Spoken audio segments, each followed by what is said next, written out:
शिवानी, पीछे से किसी ने आवाज़ दी। आवाज़ कुछ जानी पहचानी सी लगी। मुड़कर देखा, प्रशांत अकस्मात मेरे मुख से निकला। मैंने पहचानने में देर न लगाई।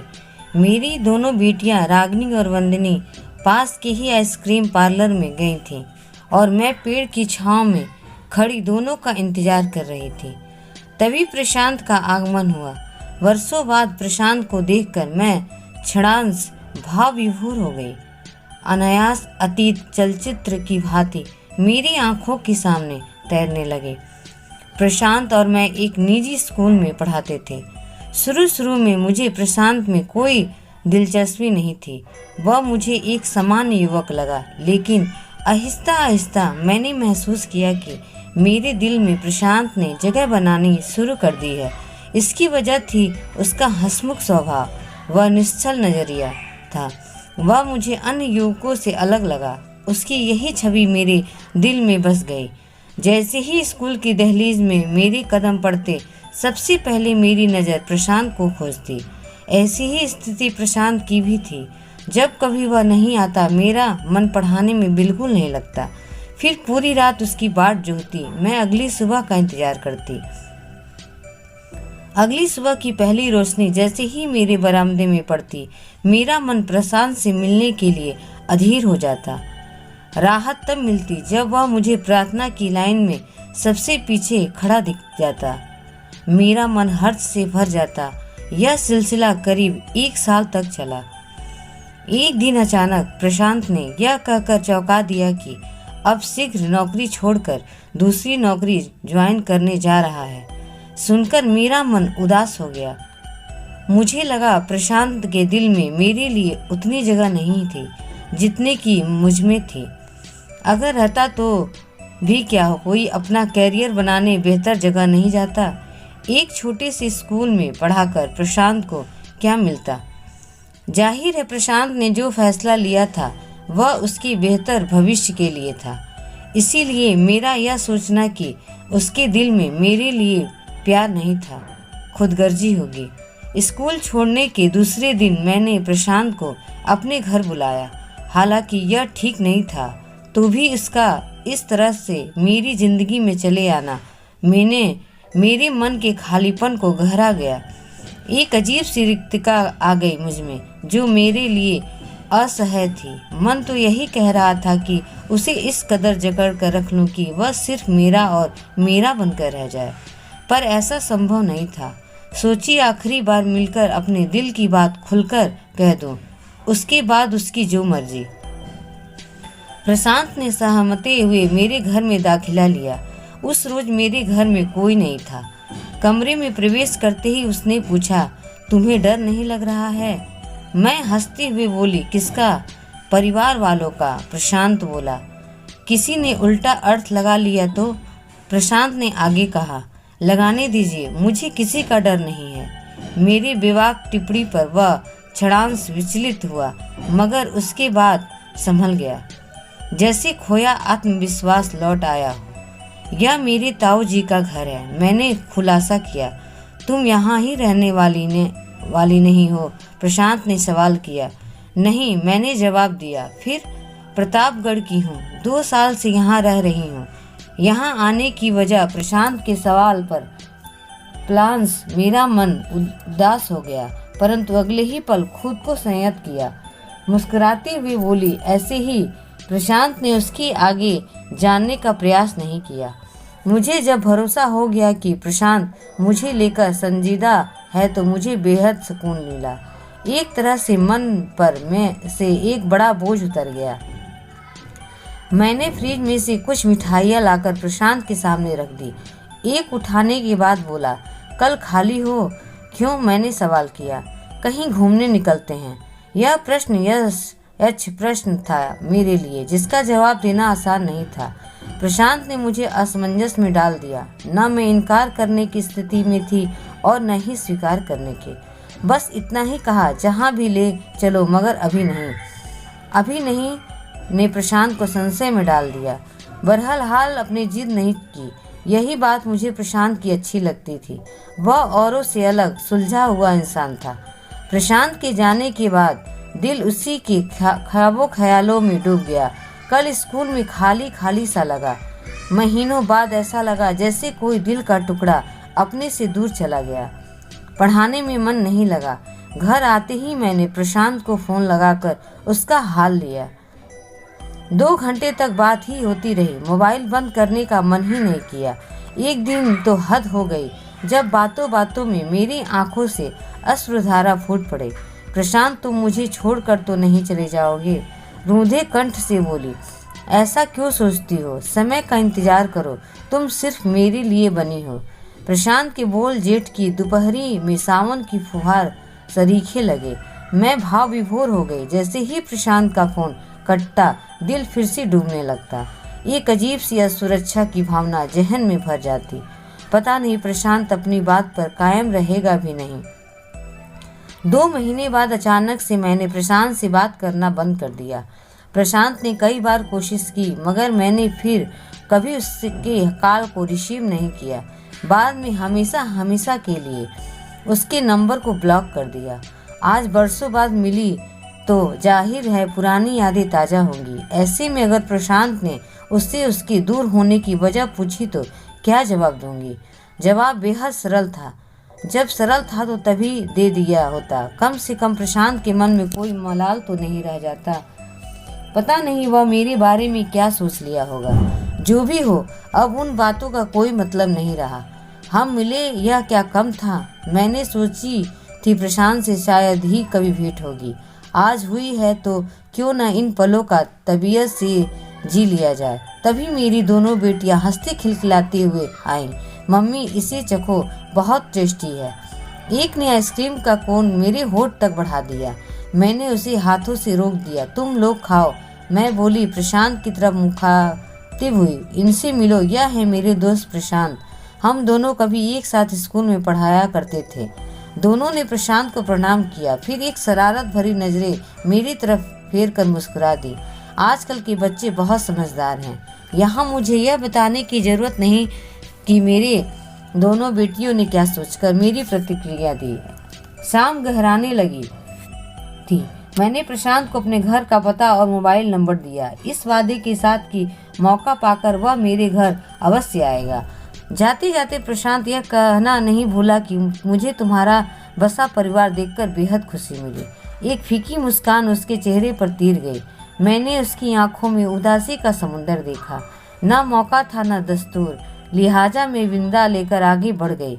रास्ते भर एक शब्द मेरे सीने में फूल की भांति चुभती रही। वह था परिवार, जिसका उल्लेख करके प्रशांत ने मेरे जख्म को फिर से हरा कर दिया। इसमें प्रशांत का क्या दोष? वह जितना जानता है उतना ही तो समझेगा। मैंने कभी उससे अपनी पिछली जिंदगी के बारे में नहीं बताया। तब प्रशांत के साथ गुजारे पल को मैं भरपूर जी लेना चाहती थी। लंबे अरसे बाद मेरी वीरान जिंदगी में प्रशांत बहार बनकर आया था। पता नहीं कल जिंदगी किस करवट ले। हुआ भी ऐसा, मेरे ताई जी को पता चल गया था कि मेरा प्रशांत के साथ अफेयर चल रहा। इसकी खबर उन्होंने मेरी मम्मी पापा को दे दी। मम्मी ने मुझे इस संबंध को तोड़ने की चेतावनी दे डाली। उन्होंने मुझे वापस प्रतापगढ़ बुला लिया। भरे मन से मैंने प्रशांत से हमेशा हमेशा के लिए नाता तोड़ लिया। मुझे हमेशा इस बात की पीड़ा थी कि हमारा प्यार अधूरा था। आज रविवार था। मैंने प्रशांत को फ़ोन लगाया। प्रशांत की हिचक आज भी वैसी की वैसी ही थी। बोला, आना चाहता था मगर यह सोचकर कदम रुक जाते हैं कि पता नहीं तुम्हारे पति क्या सोचेंगे। प्रशांत, तुम्हारी कमजोरी गई नहीं। मुझे हंसी सूझी। जरा सोचो, मैं तुम्हारे घर आती तब भी तुम्हारी पत्नी मेरे बारे में ऐसा ही सोचती। छोड़ो भी, अब हम दोनों उम्र के उस पायदान पर हैं जहाँ प्यार मोहम्मद बचकानी हरकत के कुछ नहीं लगे। बचकानी हरकत प्रशांत को अच्छा नहीं लगा। तुमने कितनी आसानी से कह दिया। कभी मेरे बारे में सोचा होता तो शायद ऐसा कहने के पहले 10 बार सोचती। मैंने दिल लगी कि लड़ने के लिए ही बुला रही हूँ। आकर जितनी भड़ास निकालनी हो निकाल लेना। बड़ी निडर हो तुम। अच्छा पहचाना तुमने। याद है जब पहली बार मैंने तुम्हें अपने ताऊ के घर बुलाया था? तुम तो डर से ऐसे सहमे जा रहे थे मानो शेर की मांद में जा रहे हो। प्रशांत को सब याद था। इतनी निडर शिवानी ने कैसे पलायन का रास्ता अख्तियार कर लिया, यही जानने के लिए उसने शिवानी का दावत कबूल कर लिया था। प्रशांत को देखते ही शिवानी की खुशी के परावान न रहा। सोफे पर बैठते हुए मैंने चारों तरफ नजरें फेरी। क्या देख रहे हो? शिवानी पूछी। तुम्हारा घर बड़े सलीके से सजा कर रखी हो। तुम्हारे पति तुम्हारी तारीफ करते नहीं थकते होंगे। प्रशांत मुस्कुराया। पति के नाम से क्षणांश मेरा तिक्त हो गया, मगर जाहिर ना होने दिया। मुझे लगा शायद मेरे मनोभाव को प्रशांत ने पढ़ लिया। पति महोदय से नहीं मिलाना चाहोगी? पति का बार बार नाम लेकर आखिर प्रशांत क्या साबित करना चाहता था? यह मेरी समझ से परे था। कहीं वह मेरे मन को टटोलना तो नहीं चाहता था? ऐसा ही है तो उसके क्या छिपाना। साफ साफ बता ही देती हूँ कि मैं अकेली हूँ। प्रशांत, मैंने आज तक शादी नहीं की। प्रशांत अवाक रह गया यह सुनकर। क्या कह रही हो? ये दोनों लड़कियां गोद ली हुई हैं। मैं आगे कहती रही, मैं जानती हूँ कि तुम्हारे मन में तरह तरह के सवाल उठ रहे होंगे। जब एकाएक मैंने तुमसे संबंध खत्म कर लिया था, जाहिर सी बात थी, आखिर हम दोनों काफी करीब आ चुके थे। मैंने तो मन ही मन बना लिया था कि तुम्हें हमेशा हमेशा के लिए अपनी अंकस या साइनी बनाऊंगी। मगर ऐसा क्या हुआ जो तुमसे नाता तोड़ लिया? मेरी शादी समीर से हुई थी। समीर बैंक में काम करता था। मात्र 2 महीने चली होगी हमारी शादी, जब एक दिन समीर ने साफ साफ कह दिया कि उसे बच्चा चाहिए और मैं बच्चा जनने में असमर्थ थी। ऐसा कैसे हो सकता है? ऐसा था, मैंने ऐसे पर जोर दिया। प्रकृति ने मेरे साथ बड़ी नाइंसाफी की, मुझे जन्मजात बाज बनाया। सबको पता था, इसके बावजूद मेरे पिता ने लोक लाज के भय से मेरी शादी समीर से कर दी। क्या इसका कोई इलाज नहीं था? नहीं, घुटा हुआ स्वर था मेरा। सुनकर प्रशांत का मन खराब होना स्वाभाविक था। बच्चे गोद भी तो लिए जा सकते थे, प्रशांत बोला। सब तुम्हारी तरह नहीं होते। मैंने कहा, अब यह बात प्रशांत पर कितनी लागू होती है कि मैं कह नहीं सकती, क्योंकि प्रशांत भी तो एक पुरुष था। हो सकता तो उस वक्त वो भी वही रुख अपनाता जो समीर ने अपनाया। तलाक के लिए मैं बिल्कुल तैयार नहीं थी। मेरे लिए यह मौत से बदतर था। इससे अच्छा ईश्वर मुझे पैदा ही नहीं करता। कम से कम बांस के लांछन से तो बच जाती। कहते कहते मेरी आंखें नम हो गईं। तभी मेरी दोनों बेटियां आकर मुझे ढांढस बांधने लगी। कहने लगी, मम्मी पुराने बातें याद करके अक्सर गमगीन हो जाती हैं। हम दोनों भरसक कोशिश करती हैं कि पुरानी बातें भूल जाएं। क्या कभी मेरी भी चर्चा करती हैं? प्रशांत ने पूछा। इस सवाल पर दोनों मुस्कुराने लगीं। प्रशांत को समझते देर न लगी कि मैंने उसे कभी नहीं भुलाया। मैंने दोनों को वापस अपने कमरे में जाने को कहा। पापा को भले ही तसल्ली मिल गई थी कि उन्होंने कन्यादान करके बाप का फर्ज निभा दिया। अब मेरे तकदीर में तलाक लिखा है तो मैं क्या कर सकती हूँ?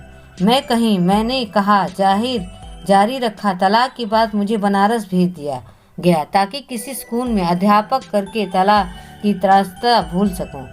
भूल ही गई थी जब तुम मिले।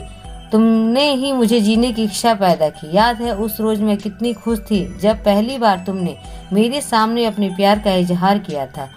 प्रशांत को सब याद था। उस रोज स्कूल की तरफ से एक नाटक का आयोजन एक थिएटर में हुआ था। नाटक खत्म होने के बाद शाम 9 बजे मैं और प्रशांत एक रिक्शे में वापस घर की तरफ लौट रहे थे। प्रशांत कुछ कहना चाहता था मगर संकोचवश कह नहीं पा रहा था। चेहरा दिल की जुबान होती है, मैं समझ गई। प्रशांत से बोली, क्या सोच रहे हो? कुछ नहीं, उसने टाला।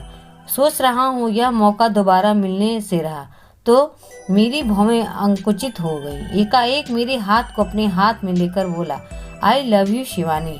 मानो मैं भाग रही हूँ। मुझे जोर की हंसी सूझी मगर संयत रखी। बस इतना कहने के लिए इतने टेंशन में थे।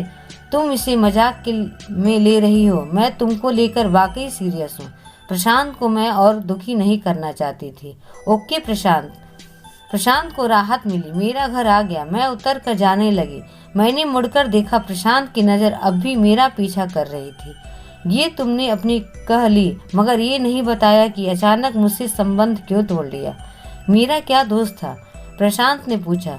तुम्हें अच्छा नहीं लगा होगा जब मैंने तुम्हारा फ़ोन ब्लॉक कर दिया। स्वाभाविक है। बिना वजह बताए मेरी जिंदगी तो से दिन तुम्हारा पग यूं पग चला कीड़े से जाना उड़ने मुझे लगे। कितना कब अकेला दोनों कर की गया। एक ही शहर क्या में इसका पोस्टिंग हुई, एहसास कब था विवाह हुआ तुम्हें? पता ही नहीं मैंने चला। नजरें नीचे नीतू कर ली, मेडिकल मुझे अपराध करने बोध आगरा हो रहा चली गई था। थी, बड़ी इसीलिए मुश्किल रोहन से जबरन प्रशांत मम्मी से पापा को नजरें यहीं ले मिला आए सकी। और अपनी सबको बिल्डिंग पता में चल फ्लैट गया दिलवा कि मेरा दिया। तुमसे अफेयर सोचते चल सोचते रहा था। सुंदर नींद की मेरी आगोश ताई में ने समा इसकी गई। सूचना अगली मेरी सुबह मम्मी वो पापा ऑफिस तक पहुंची, पहुंचा दी। पार्किंग में कार पापा खड़ी एक करके बार वह मेरे निकली तलाक का थी दंश कि झेल चुके पवन थे, वहां आ गया। सो वे नहीं चाहते झिझकते थे हुए कि वो दोबारा बोला, मैं मुझे किसी क्षमा से कर दो संबंध सुंदर, रखकर फिर मैंने से तुम्हारे साथ कितना जलालत गलत झेलूं। किया। वे जानते आज थे जब कि मेरी दो शायद ही बेटियां हुई कोई तब मेरी मुझे समझ असलियत आया जानकर शादी क्षमा करेगा। की किस बात की। इसीलिए बेहतर मैं यही तो होगा कि मैं तुम्हारी किसी बेहद अच्छी शुक्रगुजार हूँ। नौकरी तुम्हारी करके वजह से ही सम्मानित आज मैं जीवन अपनी गुजारूं। जिंदगी के इस उन्होंने मुकाम पर मुझे पहुंची बनारस हूँ और सरकारी रोहन नौकरी जैसे की सुलझे तैयारी हुए के और लिए काबिल ही व्यक्ति भेजा की था। जीवन संगिनी हूँ। वक्त कहकर सुंदर मैं अपने समय केबिन काटने के की लिए ओर निजी चल दी। स्कूल को ज्वाइन पवन कर ठगा लिया। सा उसे मुझे भी जाता यही देखता मुनासिब रह गया। लगा। मैं तुम्हें आशा करती धोखे में हूँ कि नहीं रखना कहानी चाहती पसंद थी। आई होगी। मेरे गालों अगर पर पसंद आंसुओं आई हो की तो बूंदें प्लीज ढुलक आई। लाइक एंड कुछ देर सब्सक्राइब के और लिए शेयर एक जरूर सन्नाटा करें। पसर गया। धन्यवाद। हम दोनों के बीच प्रशांत के मन में मेरे प्रति जो गीले शिकवे थे वह एक पल में रेत की मानतिक बिखर गए। उसके चेहरे से पश्चाताप की रेखाएं साफ दिख रही थी। शिवानी, मुझे माफ कर दो। इतने वर्षों तक अपने दिल में तुम्हारे प्रति गलत फहमी पाले रखा। खैर छोड़ो, ये बताओ तुम अकेले क्यों आए हो? तुम्हारी पत्नी बच्चे कहाँ हैं? मैंने प्रसंग बदला। पत्नी के सवाल पर प्रशांत संतोषवश बोला, तुमने तो अपनी कहकर खुद को महान बना लिया। नहीं प्रशांत, ऐसा न कहो। कुछ महीनों के लिए ही सही तुमने मुझे प्यार का मतलब समझाया। मैं लगभग टूट चुकी थी। तलाक के हादसे ने मुझे निराश के दलदल में धकेल दिया था। तुमने मुझे उबारा। यह क्या कम महानता थी जो तुमने मुझे जीने का अर्थ दिया? प्रशांत के गमगीन चेहरे पर हल्की सी मुस्कान तैर गई। मुझे लगा अब हम दोनों के बीच कहने सुनने के लिए कुछ नहीं बचा। गलतफहमी के बादल बरस कर निकल चुके थे। नीले आसमान की तरह हम दोनों के मन साफ हो चुके थे। इस बीच प्रशांत कुछ कहना चाहता था मगर कह नहीं पा रहा था। फिर वही संकोच। पता नहीं प्रशांत कब सुधरेगा। क्या हम फिर से एक नहीं हो सकेंगे? प्रशांत के पहल पर मैं हतप्रभ थी। अच्छा मजाक कर रहे हो प्रशांत? तुम मुझसे? मजाक नहीं, मैं सीरियस हूँ। तुम्हारे परिवार को मैं धोखा दूं यह न तुम्हें शोभा देता है न मुझे। वैसे भी मेरे जीने का सहारा मेरी दोनों बेटियां हैं। मुझे शादी में कोई दिलचस्पी नहीं है। परिवार होगा तब न धोखे की बात उठेगी। मतलब मैंने आज तक शादी नहीं की। तुम्हारे जाने के बाद मुझे तुम्हारी जैसी कोई मिली ही नहीं। सोचा बाकी जिंदगी तुम्हारी यादों के सहारे गुजार दूंगा, परंतु भगवान को कुछ और ही मंजूर था। मुझ बांस से तुम्हें क्या मिलता? मेरा स्वर डूबा हुआ था। तुम मिल जाती तो समझता सब कुछ मिल गया। काश तुमने एक बार भी बताया होता, तब भी मैं तुमसे शादी के लिए मना नहीं करता। बच्चे तो गोद भी लिए जा सकते हैं, मगर सच्चा साथी बार बार नहीं मिलता। मुझे अपने आप पर लज्जा महसूस होने लगी। सोचने लगी प्रशांत के त्याग की कीमत मैं कई जन्म लेने के बाद भी नहीं उतार पाऊंगी, शायद कभी नहीं। अगर कहानी पसंद आई हो तो प्लीज़ लाइक एंड सब्सक्राइब जरूर करें। धन्यवाद।